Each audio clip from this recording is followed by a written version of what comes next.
You're listening to the Options Insider Radio Network, the home of the Options Podcast. For more quality options programs, visit theoptionsinsider.com or search for Options Insider Radio Network in your podcast provider of choice. Listeners can also access all of our programming through our mobile app available in the iTunes and Google Play stores. Select programs are also available via live stream at mixlr.com/options-insider. That's mixlr.com/options-insider. Don't forget to follow along with your favorite programs and submit your own questions for the hosts at twitter.com/options, stocktwits.com/options, facebook.com/theoptionsinsider, or via questions at theoptionsinsider.com.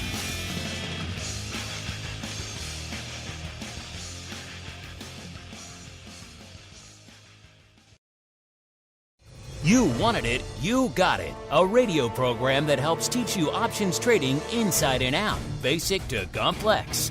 This is Options Bootcamp. Whether you want to learn how to protect your portfolio, generate income, or even become a master of volatility, the Options Bootcamp drill instructors will break it all down for you. Now, let's get you into peak options trading shape. Here are your Options Bootcamp drill instructors. All right, everybody, welcome to our basic training. This week's segment began by a question we got during the mastermind last week with Dan and his crew. This came from Gain, or maybe Gone. They wanted to know, I heard you mention on the network recently that there are no economic reasons to exercise an option early, except for a few instances. Why is that? I thought options were designed to be exercised at any time. And what are those instances? Thanks. So we touched on this last episode back on the mastermind. For you guys listening to this now, 2 weeks ago, for us right now, live 1 week ago.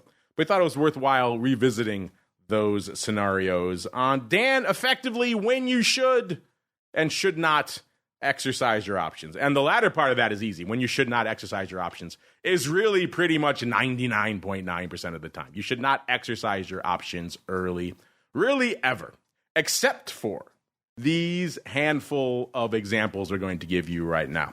Let's go to example one, Dan. We're going to capture a dividend. We're going out to XYZ.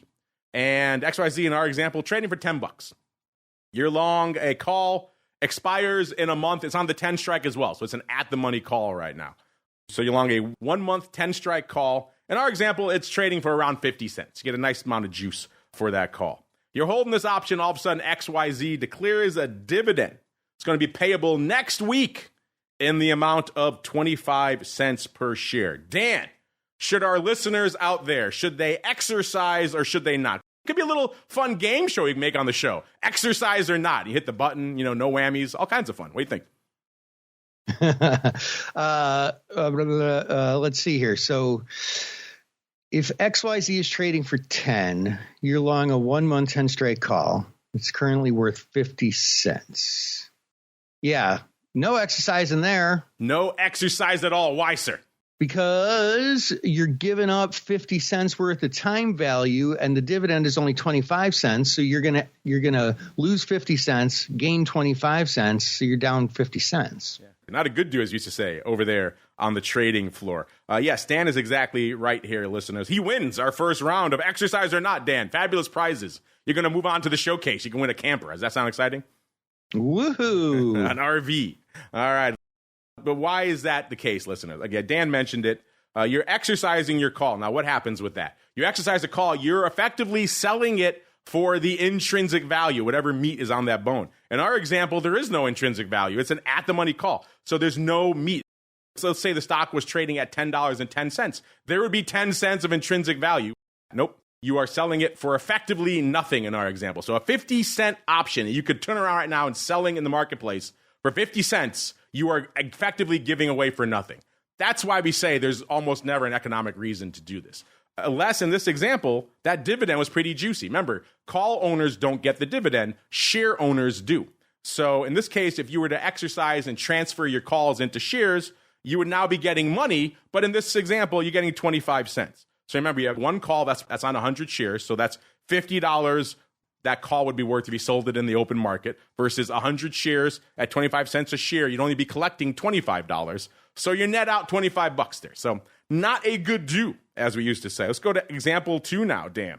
Same underlying, everything else is the same. XYZ is trading for $10. You long a 1 month 10 strike call, trading for 50 cents. Now XYZ comes out, Dan, and they declare a monster dividend of 75 cents per share. Once again, round 2 of exercise or not, Dan. This is for the camper. This is for all the marbles. Do you exercise or not, sir?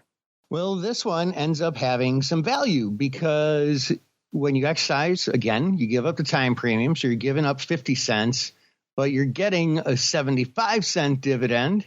And so you make out 25 cents a head. Ding, ding, ding. Dan wins the RV. Now we have to ship it down to Frankfurt. It's going to be expensive. Reach out to our producers, Dan. We'll work out the logistics for you here. But yes, Dan is correct there, listeners. It all really depends at the end of the day how much your option is worth, how much time premium is really there. In this case, it's an at-the-money option, so all the value is time premium. And then B, how much the dividend is. And it's really a very simple equation. If the dividend is worth more than what you're surrendering by exercising, then it's worthwhile to do it. If not, it is not, which is why we always say this is pretty much the prime example of when you should exercise an option to collect a dividend. In this case, you're giving up 50 cents worth of the value, but you're collecting 75 because you now own those shares. Bam, it's a no-brainer. You're making 25 cents. You're going to do this trade all day long. And now let's get to some other weirdo examples, Dan. Because once you get outside of exercising the calls to capture a dividend, things get very scenario-specific. On the put side, there are only a handful of scenarios where it really makes sense to exercise a put. In this case, it wouldn't even be early. In our example, this is pretty much right at the tail end. Let's talk about you have XYZ, again, closes at $10, this time on expiration Friday. So you're long a 10-strike put. It's expiring today. So guess what? Your 10-strike put that you owned from whenever, who knows, is expiring worthless because it didn't expire even a penny in the money. So everything pinned exactly, your options are going out worthless. Remember, though, you do have that little bit of wiggle room in the after hours right after the bell rings.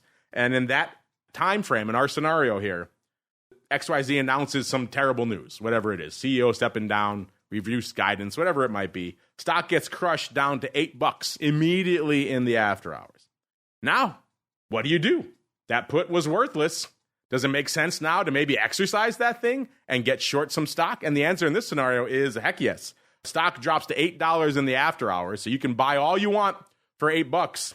If you exercise that put, remember that allows you to sell the stock at any time, including in that short window after the bell on expiration Friday, and sell the stock for $10. You can immediately buy it back in the after hours for $8, and chances are it might drop lower in between them. So yes, you're going to do that all day. That is now an option that was effectively worthless is now worth effectively $2. So yes, in that scenario, it does make sense to exercise. Dan, what are your thoughts on that scenario? And can you think of any other scenarios where it makes sense to really exercise your puts, sir? Yeah, I mean, one little nuance on this example is I would, obviously make sure you know when the last moment you can exercise is and make sure you know where to click and who to call or whatever it is you got to do. And I would buy the shares first because after hours trading can be very, very illiquid. And if you exercise, 50 puts, but it turns out you can only buy, 10, 2 shares at 8 and 2 more at 9 and the rest at 10, or higher, then that's no good. So you have a little bit of that legging execution risk. Other things too is now they actually have something called interest, which is a rather new phenomenon here for many traders. What is that term? I'm not familiar with that, Dan. Yeah. What is row again? I've totally forgotten. I blinked on it. You have to read some history books to know what that is. But and so market makers will exercise deep in the money puts that have little or no time value left. And there's some math behind it, but all you really need to know is when puts are super deep in the money, if market makers are long them, they own 100 shares of stock against them. that they're effectively paying interest on. So they would prefer not to tie up all that capital. And so they tend to exercise those early. Yes, we used to always say on the trading floor, do the hard leg first. And in that case, buying the stock, Dan is correct, is the hard leg. See how much you can get off. If you can get it all off at $8 or maybe even below, then yeah, by all means, exercise all your puts. Otherwise, exercise accordingly. But those are some of the few scenarios, listeners, where it makes sense to exercise early. So congratulations. You win our game, listeners, of exercise or not. Maybe we'll jazz up the name, Dan. What do you think? Exercise or die? How does that sound? How about squid exercise? Squid exercise. That sounds like a whole other thing. We're doing some sort of acrobatics for squids, but interesting stuff out there. Yeah. We'll workshop them here on the show, listeners. But now it's time for us to workshop some of your questions. It is time for the mail call. Mail call. Time to look at questions submitted by our listeners.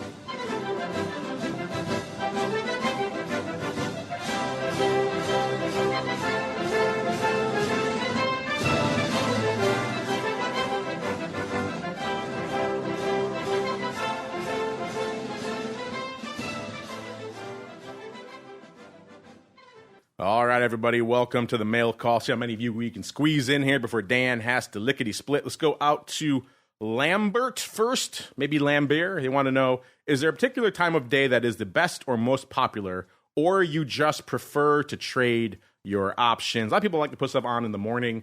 Sometimes if they're busy, they'll set some of their stops and things ahead of time at night before. I don't love to do that because things could move, obviously, in the after hours and before the open. That could make your levels you set the night before a little bit crazy. But this is also a good question. I'm going to bring it up tomorrow, Lambert, so make sure you check out our option block show. We do it with the Flow Master, our buddy Mr. Henry Schwartz. He's the guy who analyzes all the options flow, has done so for years out there. He might have some interesting nuggets and light to shine on when people are executing their trades. And it's going to vary, obviously, by underlying. Even on the 0-day side, it's going to be very interesting nuggets there. So it might be an interesting grist for the mill. So Lambert, everyone else, make sure you subscribe to the full network so you can check out the option block. I think this might be fun to discuss on the option block tomorrow. That said, as this question came in, we actually were also sent the results of a survey that the folks at Forex.com did. They conducted a survey with 3,000 traders globally in July of this year, and they asked them a bunch of questions about when they like to trade. Now, they say across all assets, so fixed income, FX, equities, all that kind of stuff. They don't mention options specifically here. They break them up by underlying in this category. And their finding was similar. The first hour of the trading day is the favorite time for people to execute trades globally across all asset classes. So the first hour of the day, they said traders with the most experience were also the most likely to trade in the first hour of the day. And those with under 10 years prefer the last hour of the day. So kind of interesting there. FX folks, this is a Forex site after all. FX folks were also found to like the first hour of the trading day. So a little bit of insight there, Dan. I think a little bit more digging to be done. What are your thoughts on, is there a time of day you like to trade? And what do you think is, as he puts it, the quote-unquote best time to trade options, sir? Well, I mean, I'm looking at the market all day long. My guidance has always been, the first at least 15 minutes and the last 10 minutes of the day, everything is pretty illiquid. You get some unpleasant surprises sometimes, or pleasant ones, but I don't like surprises. If you're closing a trade, then any time's a good time to trade. And Mark, you mentioned that you don't. I think you said you don't like to put in GTCs because stuff can move overnight. I used to share that philosophy. I've kind of changed it a little bit, and I like for closing orders. I've come to like GTCs because of that. Because on the open, sometimes something could move in a weird way where the only time you're going to get filled on that all day is in the open because there was some order imbalance. And so I've been known to do that. And, I'll check the pre-market trading of the underlying first. And if I have to move that GTC order, I will. But yeah, I don't know. That's my 2 cents. think a little bit more wiggle room, you're right, when you're closing, because you already have your set level, right? You know what you put it on for, so there's a little bit more wiggle room on the closing side. So I suppose if we carve it up by opening and closing, again, that's why that question is so loaded, because there's so many different ways you can come at it. But look forward to that. I think we're going to talk about it if we have time tomorrow on the option block there, Lambert. I know, Dan, you got to run pretty soon. We'll get you out of here on this question from O'Malley. Kind of an interesting one. He wants to know quite simply, how long did you guys take to become pro traders? Well, I guess you can argue that we're always learning, always evolving. So in that sense, it's been a multi-decade process. But practically, how long did it take for someone from when I came out here to Chicago and decided I was going to do this till someone was willing to put capital behind me and I actually made, a living as a quote-unquote trader? I got paid as an assistant trader too, but official, full-time, on a badge trader, that was about a year. That was usually the process out here in Chicago. You came out here, you signed down with one of the market-making firms, and they usually had a well-established training program where you went out, you worked in the pits, you clerked, you learned how this stuff worked, and then the after hours, you studied, you trained, you raced on fractional flashcards, all kinds of stuff, because you had to be quick. So all that kind of stuff. You did theory. They would bring in guest speakers. It was very intense, and this was for a full year we did this. That was our job. Our job was to learn how to become awesome, super-powered traders. And so when people ask us all the time, how long does it take? Obviously, you're in a different boat. You're on the retail side. You probably have a day job already. You don't have time for a second one, so it's going to be a little bit longer. So just bake that in. The pros usually took about a year, and even then, you're still just a baby trader. You have to learn the ropes. You have to learn what you're doing. You have to learn all the mechanics. You have to learn, risk management, all these things. So that's just to get started out there as a year. And then, of course, the evolution never ends. But Dan, you're out there training folks all the time. Folks want to know, for you, what was your process? How long did it take you to become a pro trader, sir? And what are you seeing now on the flip side when you're training people? Yeah, my process was a little bit different than Mark's, I think. I didn't get hired day one as a trader trainee.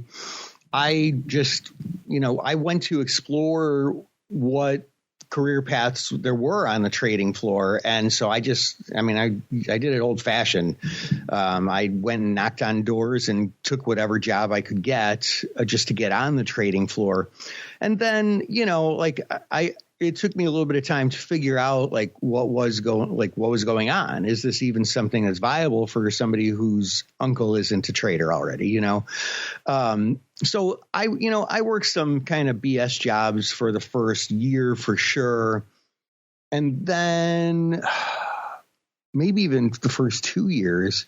But then the last 2 or 3 years, I was a trader's assistant, and I shadowed a trader, and I knew exactly everything he was doing at any given moment. And I had to, the way our relationship worked, I had to know everything he was doing because I had to be able to answer questions on the spot. So after 4 years of clerking, probably less than that, I don't remember when the actual, fulcrum point was, but I knew what I was doing. And then I went and I got a job as a trader. So long story short, my learning process was a little bit less formal, a little bit sort of self-carved. So I don't know, 3 years maybe, I guess, is the answer. And now that you're educating people professionally, sir, how long do you think it takes to spin them up on the retail side these days? You get out what you put in. We had one of the guys at our mastermind who, I forget now. I want to say he's been at it maybe 9 months, and I was massively impressed with how much he'd accomplished in that time. And then, people come to me after 10 years of trading and they, figure, oh, maybe I can get a little better. And sometimes they need a ton of work. They have these terrible habits. There's a bunch of stuff that they never even looked into learning that are super important. Greeks or volatility or whatever. So it varies. But I think if you really apply yourself, you get a good coach and you put in the effort. I don't know. You can do it in a year for sure. All right, everybody, that music means Mr. Dan has to run. I lied. I'm going to stick around for one more question, listeners, because I like you folks out here. It's a quick one here, but Dan's got to run. So, Mr. Dan, before we go, if folks want to hit you up about that topic, maybe they want to be lured to the dark side, they want to become pro traders themselves, sir, where should they go? What should they do? Sure. We'd love to have you at markettaker.com, 2 T's in a row, and join free, become part of the community, and use our free resources there. Check him out, markettaker.com. Don't forget the second T for Theta, listeners. You can go over there, harvest yourself a little bit of Theta yourselves. Don't forget the second T, and we're going to squeeze in one more because you folks are so nice, sending in so many questions here all the time. I want to make sure we get as many of you on the show as possible. And I just deleted it. There we go. Let's get it back. All right, let's go to Candy Bat. I like that handle. Candy Bat says, I just discovered OBC. I'm a noob.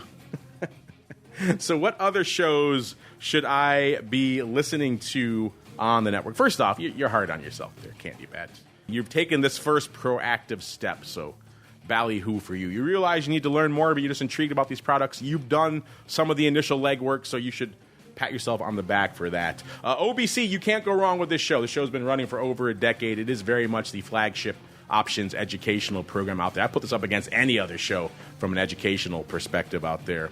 It's one of the longest running as well. I'm hard-pressed to think of anything that's been running over a decade. Nothing's been running as long as our full network, obviously. That's over 16 years. We created the options podcast space way back in the primordial ooze days of beginning of 2007, pre-iPhone, all that fun.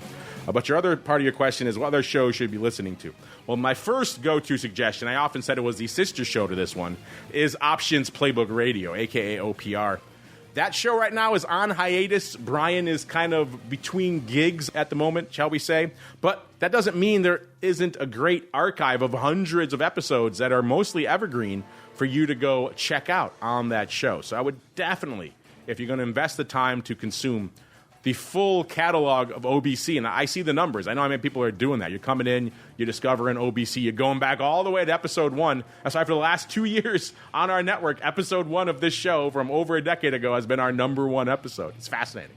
But a lot of you are going back, starting from episode 1, working all the way through. If you're going to do that, you should also do it with OPR. Again, OPR are very bite-sized, 15-minute episodes usually, so you can sneak a couple of those in on your commute or while you're working out, and bam, now you've learned something you didn't know before about the world of options. So if you do the full OBC catalog and you do the full OPR catalog, you're sitting pretty from an options knowledge perspective. And then, of course, the rest of the network is there to fill you out wherever you're comfortable. So if you're more in the active trading side, you want to see what's going on in the market day to day, you want to talk about unusual activity, analyze some trading, do a little bit of strategery as well.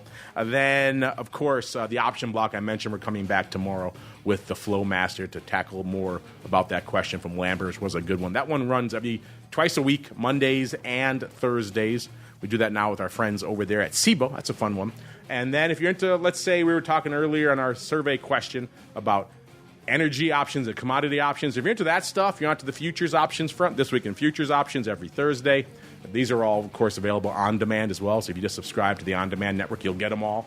We talked earlier about volatility views as well. That's every Friday. That gets onto the volatility space. Asset managers and advisors, we have the advisors option. I wouldn't normally recommend that for listeners of this show, but that said, advisors in many regards are just as basic when it comes to options as many of our basic retail listeners. So there is a strong educational component to that show as well. So that could be intriguing, especially if you skip around to the Options 101 segment on that show, which we usually do every episode. A lot of great education there. And then, of course, if you're into crypto and crypto derivatives, you have the Crypto Rundown. So we do parse the option space in a lot of different ways, typically by product category. So those are the places you're checking out on the network. And then, of course, if you want to go above and beyond, you want to get, let's say, custom tailored answers to your options questions, that's where the pro comes in. You're probably not ready for that yet, Candy Bat. But once you do graduate to that level, theoptionsinsider.com/pro. We have a pro Q&A session every week with some of the best minds in the world of options. We just had Tony Saliba on yesterday, a.k.a. the original options market wizard himself, just tackling your questions. A lot of you asking questions about butterflies. He loves those. So they just come in just to answer your questions. It's awesome. These people have many other things they could be doing, and they choose to come in to answer your options questions. It's pretty awesome. And then, of course, we have options oddities out there for you folks, giveaways, all kinds of fun. So I think once you go the run of the on-demand side, you get your feet under you, your sea legs from an options perspective, and now you want to graduate, of course, I think the pro could really help you on that next level, because only you know what questions you have. And if you bring them to us, we can find the best people on the planet to answer them for you.